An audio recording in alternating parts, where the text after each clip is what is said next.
নমস্কার বন্ধুরা, আবারও স্বাগত জানাই আমাদের আর্টের জার্নিতে। আজকে আমরা ছাতা পেন্টিংয়ের দ্বিতীয় প্রজেক্টটি নিয়ে এসেছি। আগের ভিডিওতে আপনারা দেখেছেন আমরা শুরু করেছিলাম টিনটিন আর কুট্টুসকে নিয়ে।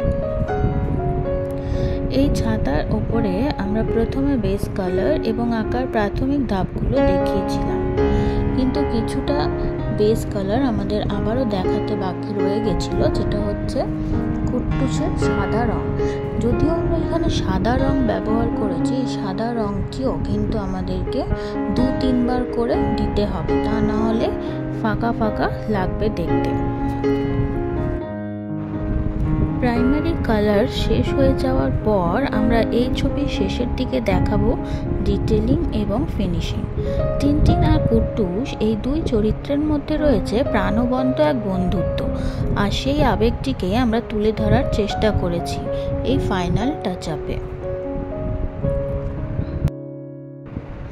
প্রথমে আমরা বেস কালারের বাকি অংশটুকু, যেটুকু আমাদের বাকি রয়ে গেছিল, সেটিকে শেষ করে নিয়েছি। শেষ করে নেওয়ার পরে কিছুক্ষণ এটাকে আমাদের শুকোতে দিতে হবে। শুকিয়ে যাওয়ার পর আমরা ধীরে ধীরে জামার কলার, চোখ মুখের এক্সপ্রেশন বা কুট্টুসের জিভের যে লাল রং, সেগুলোকে আমরা ফুটিয়ে তুলব। প্রতিটা ছোট ছোট অংশে কিন্তু যত্ন সহকারে করতে হয়, যাতে ছবিটা আরও জীবন্ত হয়ে ওঠে। ফিনিশিং করার জন্য কিছু গুরুত্বপূর্ণ দিক আমাদের মনে রাখতে হয়। ফাইন যে লাইনগুলো হয়, খুব ধৈর্য ধরে পাতলা ব্রাশ দিয়ে করতে হয়, যেটা এই ভিডিওর শেষে আপনি দেখতে পাবেন। হাইলাইট ও শ্যাডো দেওয়ার সময় রঙের কন্ট্রাস্টের দিকে খেয়াল রাখতে হয়। ছোট ছোট ভুল বা মিশে যাওয়া রং ঠিক করতে সাদা বা সেই রঙের বেস দিয়ে টাচ আপ করে নিতে হয়। যদি করতে করতে হঠাৎ কোনো জায়গা মনে হয় বেশি বেরিয়ে গেছে বা বেশি হয়ে গেছে, তাহলে আবার সেই কালার দিয়ে সেটাকে ঠিক করে নিতে হবে। সব শেষে পেন্ট একদম শুকিয়ে গেলে চাইলে একটা পাতলা ফ্যাব্রিক সিলার দিতে পারেন, এতে রং আরও স্থায়ী হয়। এই ধরনের কাজ করার সময় সবচেয়ে গুরুত্বপূর্ণ জিনিস হলো ধৈর্য। আর্ট কোনো তাড়াহুড়োর জিনিস না, যত সময় দেবেন ততই সেটা আপনাকে আনন্দ দেবে।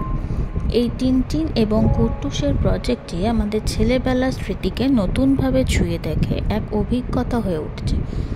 আশা করি আপনাদেরও ভালো লাগবে।